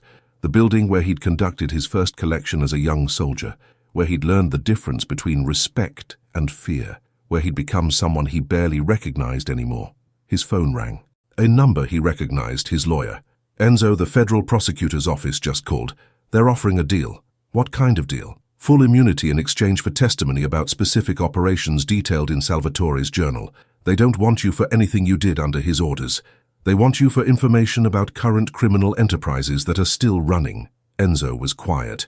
He'd been waiting for this call ever since Juliana had turned over the journal. His name appeared in it dozens of times, never as a villain but always as a participant, a man who'd followed orders and lived with the consequences. What do they want to know about? Loan sharking operations in the western suburbs, gun trafficking through the port, 3 specific murders from 2018-2022. The lawyer paused. Enzo, this is a good deal. You could walk away clean. Start over. And I just have to betray everyone I worked with for 20 years. You'd be telling the truth. That's not betrayal, isn't it? Enzo hung up and sat in his car, watching the warehouse come down. Piece by piece, the past was being demolished. The question was whether he wanted to be buried in the rubble or walk away while he still could. His phone buzzed again. Another unknown number. Another text. Take the deal. Salvatore freed us from the obligation of loyalty to a dying empire. Honor his last wish and build something new. Isabella again. Watching over them even from wherever she'd gone. Making sure the survivors survived. Enzo typed back, "What did you build?" The response came immediately. "I'm trying to build a life where my father's murder meant something, where his death wasn't just another casualty of the war between criminals and the system. I'm working with a victims advocacy group, helping families of people killed by organized crime find closure. Turns out being a Consigliere taught me skills that translate well to helping people navigate bureaucracy." "That's good. I'm glad. What about you? What will you build?" Enzo looked at the construction site one more time, at the workers in hard hats carrying materials for whatever would replace the warehouse. Something new from something old. Isn't that what Salvatore had wanted? "I don't know yet, but I'll figure it out." "You will. You're stronger than you think, Enzo. You always were." He smiled at that, remembering 20 years of quiet conversations with Isabella, moments when she'd seen through his tough exterior to the man underneath who still believed in something beyond power and fear. "I loved you, you know, for years. I never said it, but I think you knew." The response took longer this time. "I knew. And it scared me, because I couldn't let myself love you back. Not while I was still playing a role, not while I was still avenging my father. But maybe now, in whatever comes next, we both get to find out who we are when we're not performing for an audience. Maybe. Take care of yourself, Isabella, or Sarah, or whoever you're becoming. You too, Enzo. Be brave. The world needs more men who choose conscience over convenience." The texts stopped after that, and Enzo knew he wouldn't hear from her again. She'd given him her blessing and her wisdom. The rest was up to him. He called his lawyer back. "I'll take the deal. But I want to choose which cases I help with. I'm not sending anyone to prison just to save myself. Only the ones who deserve it. Only the ones who are still hurting people. I'll see what I can do." 3 days later, Enzo sat across from federal prosecutors and told them everything he knew about active criminal operations. Not the old war stories, not the ghosts of crimes past, only the present, only the things that mattered. And when he walked out of that office, he felt something he hadn't felt in decades. Clean. 1 year after the blood feast, the butcher stood in a cemetery in the suburbs, looking down at a grave marker that read, "Salvatore Rossi, beloved father." No mention of Don, no reference to the empire, just a man and his daughter's love. The butcher, whose real name was Vincent Greco, though nobody had called him that in 15 years, had been visiting this grave once a month since the funeral. Not to mourn. He'd never mourned anyone, but to think, to process what had happened that night in the garden when he'd shot Antonio Rossi and saved Isabella's life. He'd been Salvatore's enforcer for 15 years, had killed 37 men under the Don's orders, had broken bones, inspired terror, embodied violence so completely that people forgot he'd ever been human. The family had called him the Butcher, and he'd worn the name like armor. But that night in the garden, something had broken in him, or maybe something had finally healed. He'd seen Isabella standing there, facing down a ghost from her past, and he'd recognized something in her expression. The same thing he saw in mirrors on the rare occasions he bothered to look. A person trapped in a role they'd played so long, they'd forgotten who they were underneath. So he'd made a choice, saved her life, walked away from the family, disappeared. And for the first time in 15 years, Vincent Greco tried to remember who he'd been before he became the Butcher. A man with a mother who'd died young, a brother who'd been killed by a rival crew, a girlfriend who'd left him when she realized what he was becoming. A normal person who'd made a series of small compromises until one day he woke up a monster. Could you come back from that? Could you shed a skin made of violence and find something human underneath? Vincent didn't know, but he was trying. He'd moved to Minneapolis, taken a job in construction under a false name, spent his evenings at AA meetings, even though he'd never had a drinking problem. He just needed to be around people who believed in redemption, who thought broken things could be fixed. Some nights he dreamed about the men he'd killed, saw their faces, heard their pleas for mercy, woke up sweating and shaking, convinced he deserved whatever hell awaited him. Other nights he dreamed about Isabella looking at him with something other than fear, with understanding, with the recognition that they were both survivors of a war that had no winners. His phone had rung once, 3 months ago, an unknown number. He'd answered out of curiosity, Isabella's voice. "I wanted to thank you, for the garden, for letting me live. Why did you call? Because I need to know something. That night when you shot Antonio, was it to save me or to save yourself?" Vincent had thought about that for a long time before answering.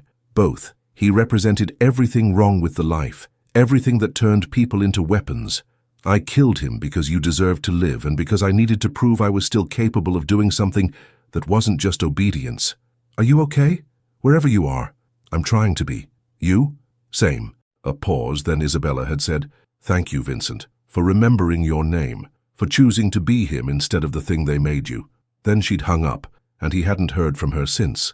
Now, standing at Salvatore's grave, Vincent placed a single white rose on the headstone, not in honor of the Don, but in memory of a man who'd at least tried to confess his sins before dying, who'd given his daughter a choice instead of a cage. "I hope you found peace," Vincent said to the stone. "I hope wherever you are, you're not what you were here. We all deserve that chance." He turned and walked away from the cemetery, from Chicago, from the ghosts that would follow him forever, but no longer defined him. The Butcher was dead. Vincent Greco was trying to live. That would have to be enough. 2 years after the blood feast, Giuliana Rossi, now Dr. Giuliana Moretti, MSW, stood in front of a classroom at Northwestern University and taught her first course as an adjunct professor, Ethics and Power, Understanding Organized Crime Through a Social Justice Lens. Her students had no idea that the professor teaching them about the human cost of criminal enterprises was the daughter of one of Chicago's most notorious crime lords. They saw her credentials, her published research, her work with victims' advocacy groups. They didn't see the journal she'd turned over to federal prosecutors, or the testimony she'd provided that had led to 17 more indictments and the permanent dismantling of what remained of the Rossi organization.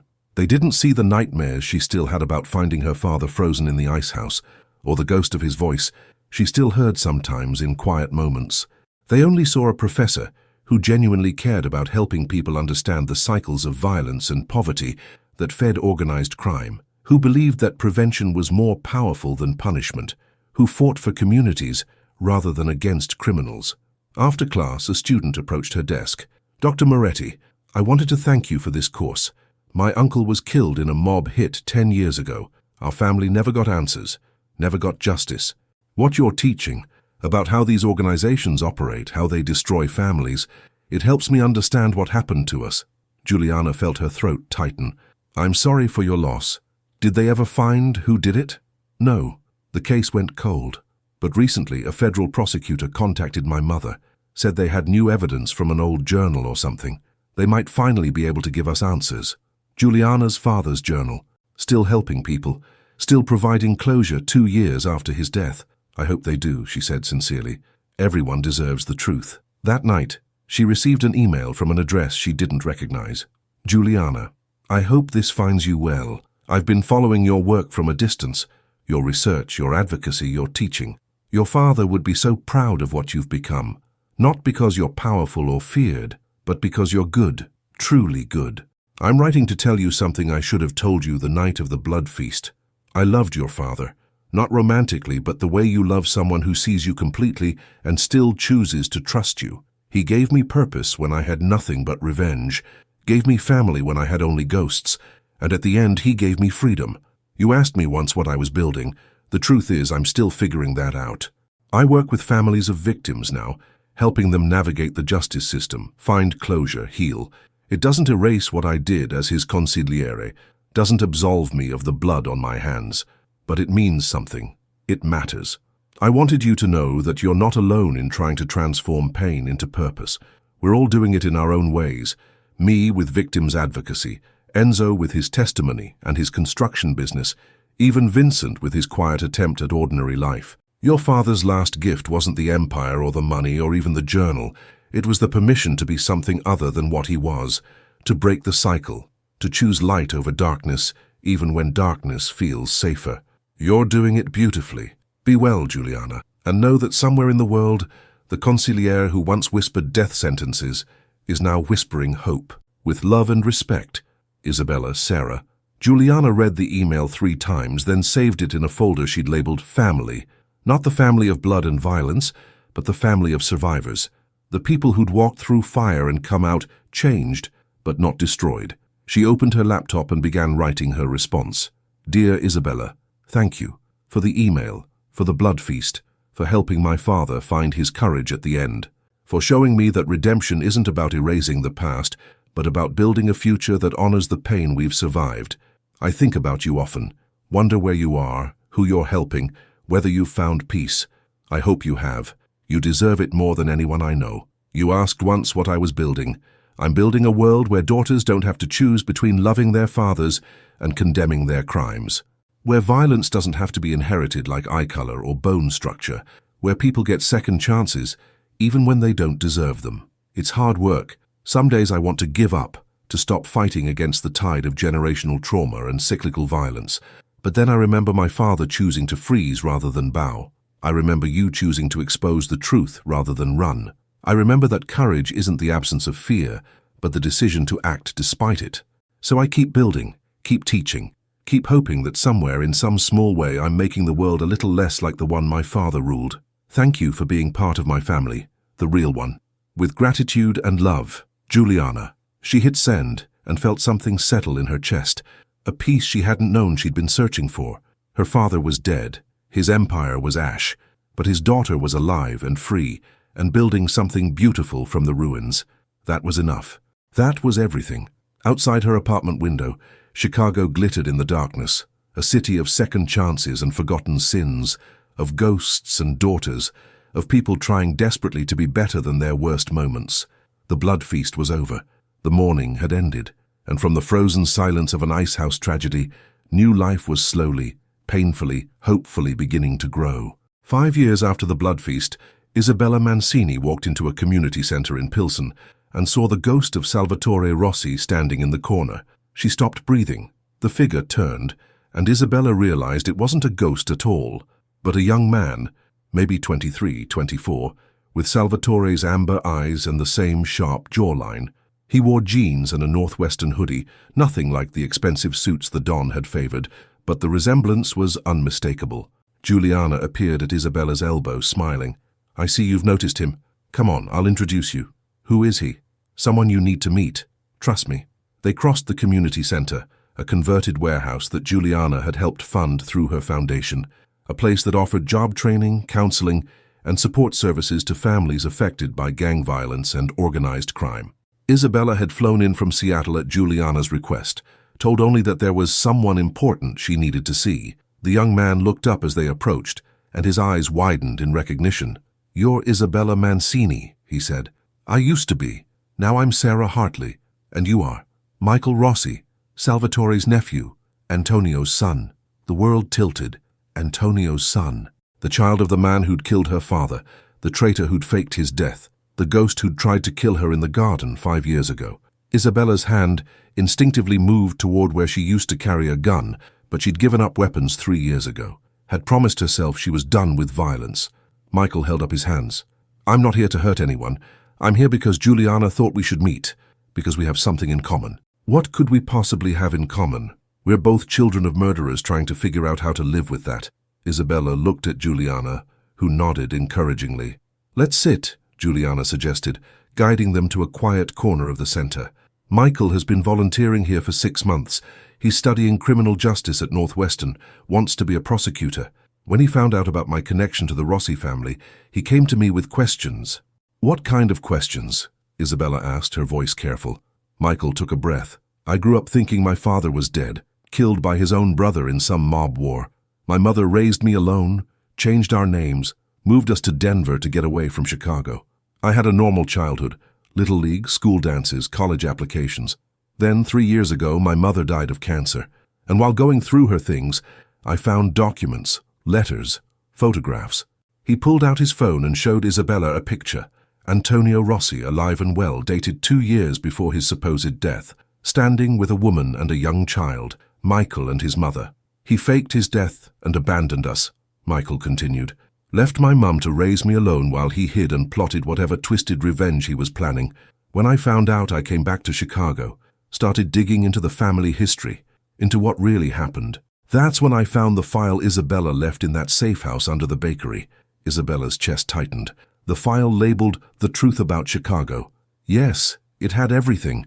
Names, crimes, connections, including documents about my grandfather, David Hartley, the federal prosecutor Antonio had killed. Your father." The silence stretched between them like a bridge neither was sure would hold their weight. Finally, Isabella spoke. "So, you know who I am, who I really am. I know you spent 20 years pretending to be someone else, so you could get justice for your father's murder. I know you became the Consigliere to the man whose family killed him, learned their secrets, and eventually helped destroy them." Michael leaned forward. "What I don't know is whether you ever found peace, whether revenge actually healed you, or just made a different kind of wound. Why does it matter? Because I'm angry too. I'm furious at my father for what he did, to your father, to his own brother, to my mother and me, and I could let that anger consume me, could spend my life trying to avenge her suffering, make someone pay for the childhood I lost." He paused. "Or I could do what Juliana's doing, what you're doing now, apparently. Build something instead of destroy something." Juliana spoke softly. "I brought you both together because you're mirror images, children of the same tragedy, standing at the same crossroads, making the same choice. I thought you might be able to help each other." Isabella studied Michael's face, seeing in him echoes of both Antonio's cruelty and something else, something better. The same thing she saw in Juliana, the possibility of breaking cycles instead of perpetuating them. "You want to be a prosecutor," Isabella said, "to put criminals away. I want to hold people accountable for the harm they cause, but not just through punishment, through restoration, making them face what they did, help the people they hurt, actually repair the damage instead of just serving time." He met her eyes. "Your father believed in that, didn't he? David Hartley. I read about his cases. He always pushed for restorative justice when possible." "He did," Isabella's voice caught. "He believed the legal system should heal communities, not just warehouse people. That's why Antonio had him killed. My father was getting too close to exposing the connections between the Rossi family and corrupt officials. He was building a case that would have destroyed the empire. Instead, the empire destroyed him. Yes, and you became part of that empire to destroy it from within. Yes. Did it work?" Isabella thought about that. About 20 years as Isabella Mancini, whispering death sentences, watching men die, becoming exactly what she'd sworn to fight. About the night in the Icehouse when Salvatore had chosen to freeze rather than be murdered. About the blood feast and the federal raid and watching an empire crumble. "It worked," she said finally, "but it cost me more than I knew I had to give. I became the thing I hated to destroy the thing I hated, and now I'm spending the rest of my life trying to figure out who I am when I'm not consumed by revenge." "And are you figuring it out?" "Slowly. I work with victims' families now in Seattle, help them navigate the aftermath of violent crime, access services, find closure. It's not glamorous. It doesn't undo anything I did as Consigliere, but it matters. It helps." Michael nodded slowly. Juliana told me you might say that. She said you're proof that people can change, that even someone who spent 20 years in darkness can find light again. Juliana is optimistic. Isabella smiled slightly. But she's not wrong. Change is possible. It's just hard. Harder than revenge, harder than violence. Every day is a choice to be better than yesterday. That's what I'm trying to do. Michael pulled out a folder, similar to the one Isabella had left 5 years ago, but thinner, newer.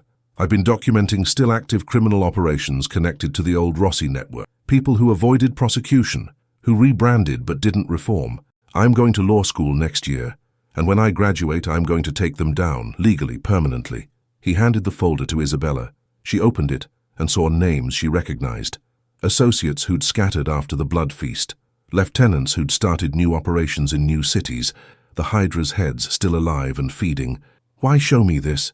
Because I need your help. You know these people. You know how they think, how they operate. You could consult with prosecutors, provide context, help build cases that actually stick. Michael's eyes burned with purpose, Salvatore's intensity tempered by something gentler, more controlled. I'm not asking you to become Isabella Mancini again. I'm asking Sarah Hartley to help finish what her father started, to put these people away not through violence but through justice. Isabella looked at Juliana, who shrugged. I told him you might say no. That you've moved on, built a new life, but I also told him that you've always finished what you started. That's who you are. That's who Isabella was. Isabella is who you became to survive. Sarah is who you always were underneath. Juliana's eyes were warm.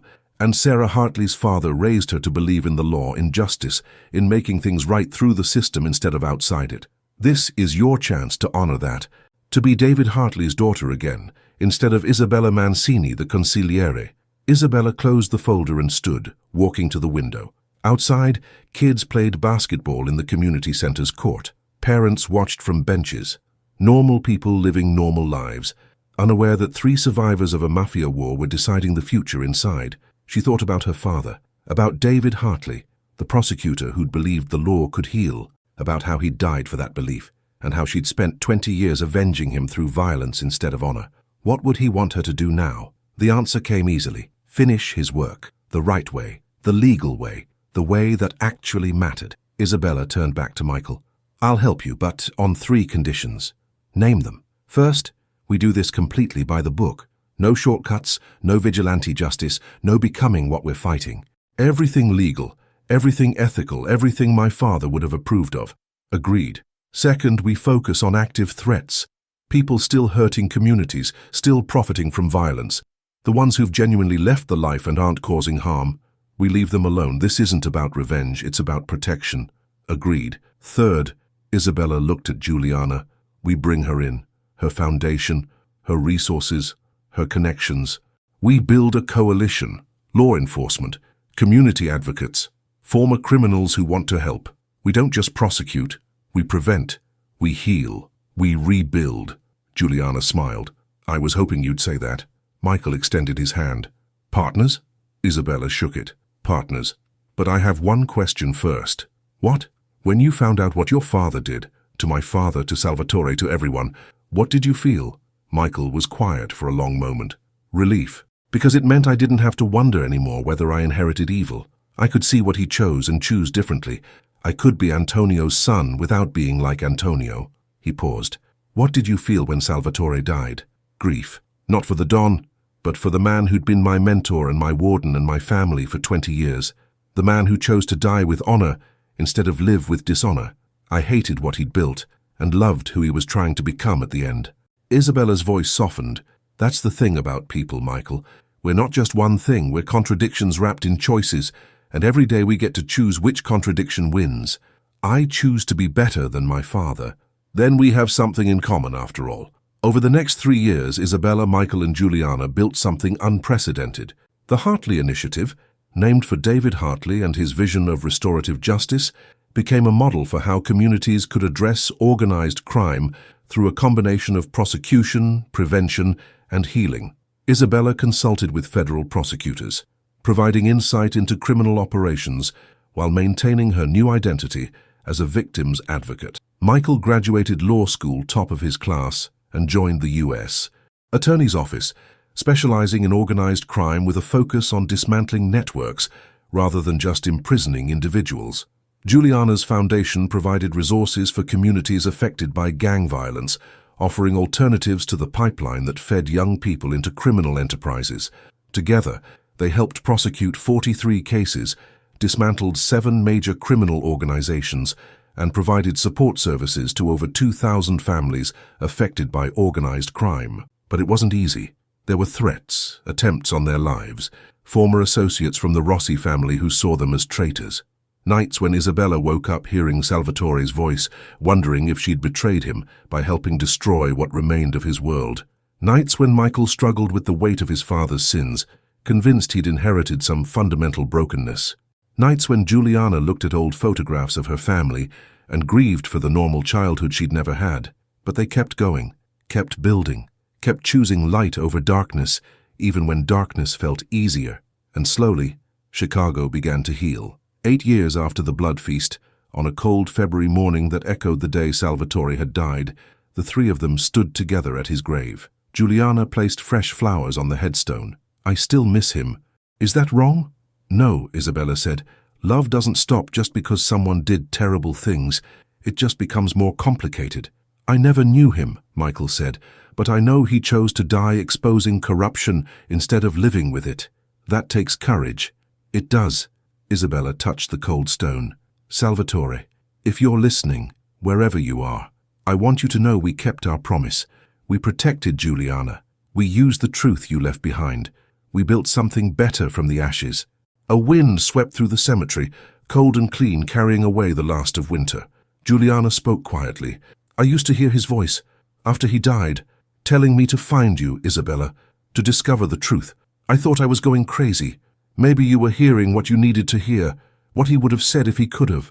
Or maybe the dead do speak to us, through guilt, through memory, through the choices we make in their names." Michael looked at the grave. "My father died trying to destroy everything Salvatore built. Instead, he freed us to build something better. That's a kind of justice, too." They stood in silence, 3 survivors of a war that had no winners, only different kinds of losses. Finally, Isabella spoke. "I'm going to tell you both something I've never told anyone. That night in the Icehouse, when Salvatore and I set up his death, he asked me a question." "What question?" Juliana asked.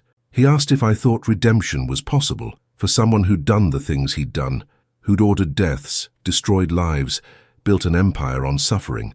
Isabella's eyes were distant. "I told him I didn't know, that I was still trying to figure out if it was possible for me." "And now?" Michael asked.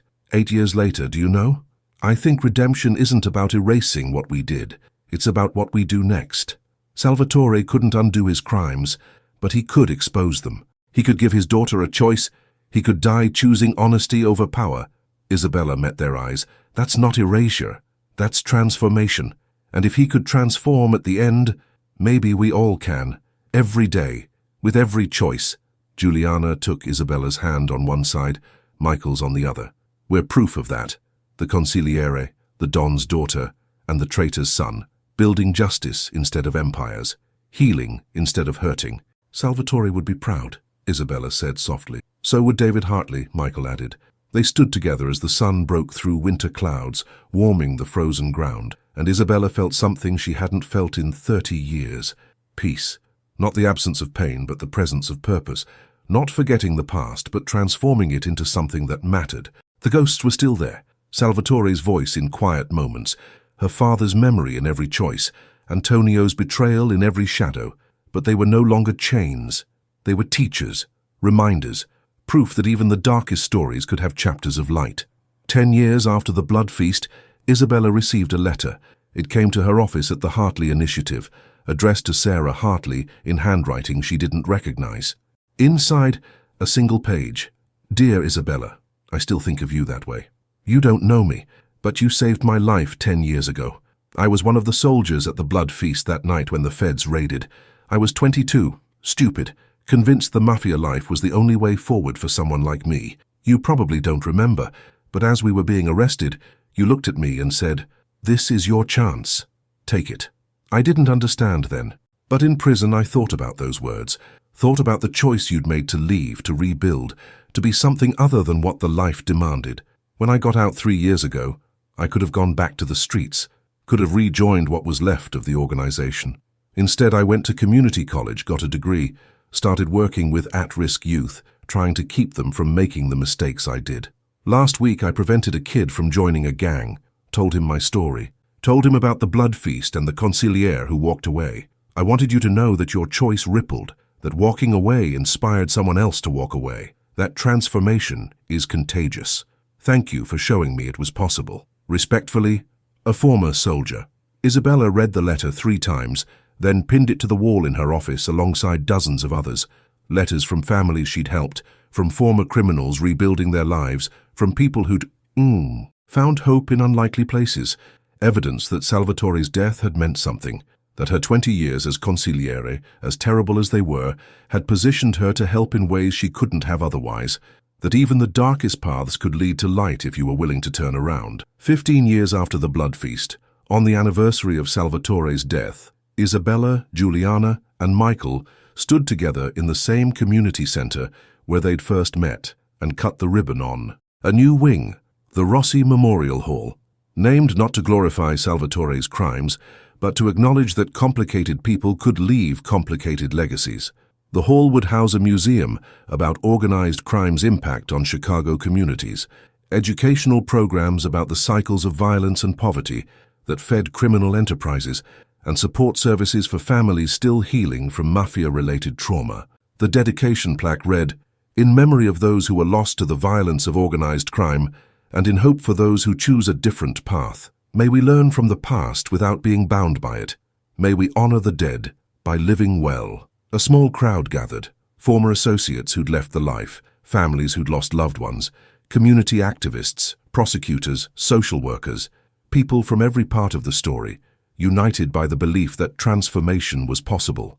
Enzo Barbieri stood at the back, older now, his construction business thriving, his testimony having helped dismantle the last remnants of the Rossi network. He caught Isabella's eye and nodded, a gesture of respect between survivors. Detective Catherine Walsh sat in the front row, retired but still watching, still believing that redemption was worth fighting for. And in the corner, barely visible, a man who looked remarkably like Vincent Greco, the butcher, watched with something almost like a smile before slipping out before anyone could approach him. Still alive, still trying, still becoming. Juliana spoke to the crowd, her voice strong and clear. 15 years ago, my father died in an icehouse. He chose to freeze rather than be murdered. It was a dramatic death, the kind that gets remembered. But I don't want him remembered for how he died. I want him remembered for what his death made possible. She gestured to the hall, to Isabella and Michael, to the crowd. This, hope, transformation, the choice to be better than our worst moments. My father was a criminal. He hurt people. He built an empire on suffering. But at the end, he chose truth over power. He gave me the chance to build something different. And in doing so, he gave all of us permission to believe that change is possible. The Rossi family is gone. The empire is ash. But from those ashes, we've built something better. Not perfect, not pure, but better. And every day we choose to keep building, to keep transforming, to keep proving that even the darkest stories can have redemptive endings. Applause filled the hall, and Isabella felt tears on her cheeks. After the ceremony, the 3 of them stood alone in the empty memorial hall, surrounded by photographs and documents and stories of pain transformed into purpose. "He'd be proud of this," Michael said, looking at a photograph of Salvatore. "Both of them would," Isabella added, touching a picture of her father, David Hartley, young and idealistic, believing the law could heal. "All of them," Juliana corrected. "Every person we've lost, every ghost that drives us. They'd be proud that we didn't let their deaths be meaningless, that we built something from the grief." Isabella looked at these 2 young people, children of tragedy who'd chosen hope, and felt something extraordinary. Gratitude, not for the pain, but for surviving it, for finding each other, for building this impossible coalition of broken people trying to heal. "Isabella?" Juliana asked. "Are you okay?" "Yes, and for the first time in 30 years, it was completely true. I'm okay. We're all okay. We're going to be okay."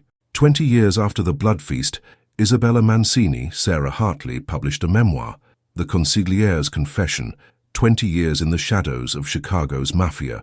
It told the whole story, her father's murder, her infiltration of the Rossi family, her 20 years as Salvatore's advisor, The blood feast, the aftermath, the long road to redemption. Critics called it brutal, honest, unflinching, a rare glimpse into organized crime from someone who'd lived at its highest levels. Survivors and victims' families called it healing, validation that their pain had been real and that justice, however delayed, eventually came. The book became a bestseller.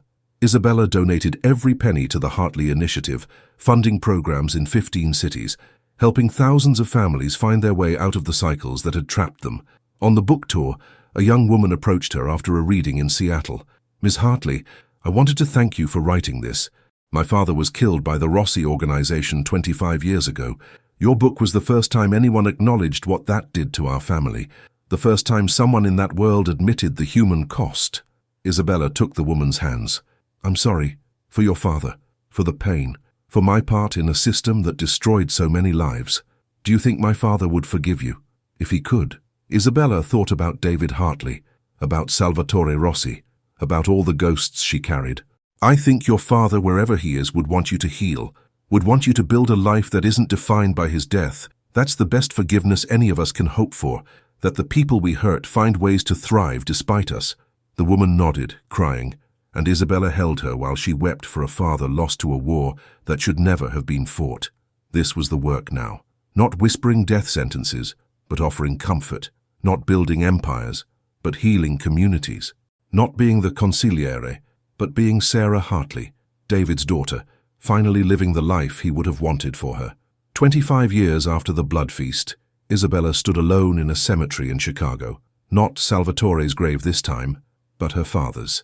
She hadn't visited in decades, too painful, too raw, too tangled with revenge and rage. But now, finally, she could face him. The headstone was simple: David Hartley, beloved father, servant of justice. Isabella knelt in the grass and spoke to the dead. "Hi, Dad. I'm sorry it took me so long to come back. I'm sorry for everything I became to avenge you. I'm sorry I spent 20 years as someone you wouldn't have recognized." The wind rustled through the trees, carrying away her words. "But I want you to know, I finished your work, the case you were building against the Rossi family, the vision you had for restorative justice, the belief that the law could heal. I finished it.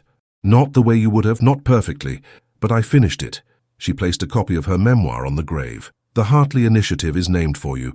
We're helping people the way you always wanted to. Through the system, through justice, through healing. Your granddaughter, you'd never believe this, but Salvatore Rossi's daughter and Antonio's son, they're carrying on your legacy, building the world you died trying to create." Tears streamed down her face. "I wish you could have met them. Wish you could have seen what came from all this pain. Wish I could have been your daughter instead of becoming a ghost for 20 years. She stood, wiping her eyes. "But I'm your daughter again now, Sarah Hartley. Doing the work you taught me mattered. Living the life you would have been proud of, and Dad, wherever you are, I hope that's enough. I hope I've made your death mean something." The sun broke through clouds, warming the frozen ground, and Isabella felt a presence. Not a ghost, not a voice, just a warmth, an approval. A father's love reaching across death to touch his daughter one last time. She walked away from the cemetery lighter than she'd walked in. The ghosts were finally quiet. The work was finally right. The Consigliere was finally free. 30 years after the blood feast, Isabella Mancini sat in a cafe in Chicago, the same city where her father had died, where she'd become someone else, where an empire had crumbled and something better had grown.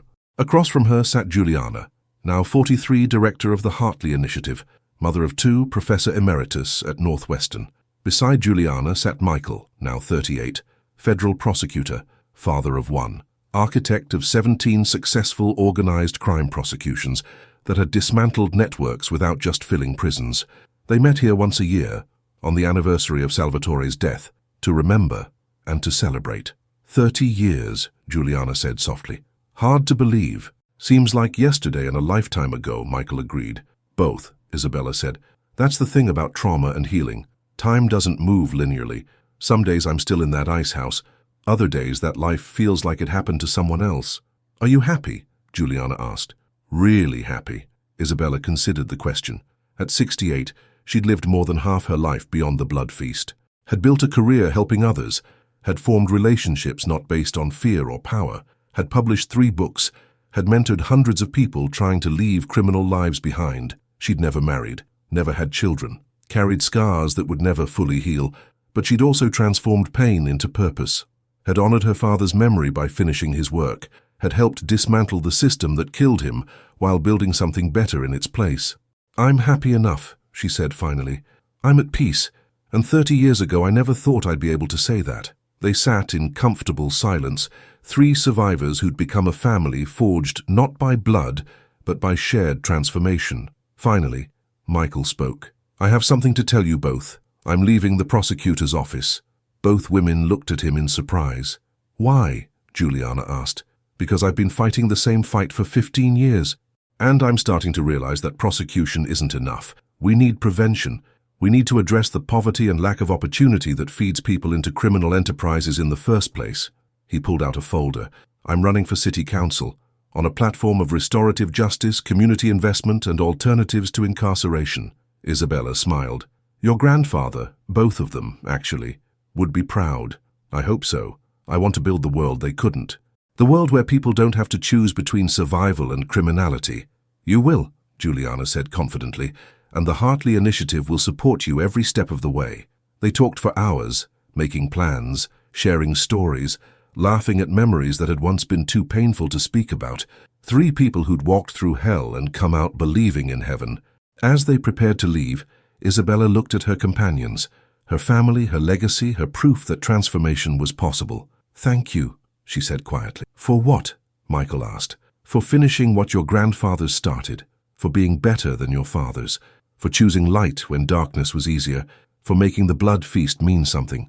We couldn't have done it without you," Juliana said. "You could have, you would have, but I'm grateful I got to be part of it." Isabella stood. "Salvatore once told me that family wasn't about blood, it was about loyalty. He was wrong. Family is about choosing each other, every day, even when it's hard. Especially when it's hard. You two are my family, more than anyone who shares my DNA." They embraced in the cafe, three survivors of a war that had tried to destroy them, standing together in defiance of every expectation. Outside, Chicago glittered in the autumn sun, a city that had witnessed their pain and their transformation, indifferent and eternal.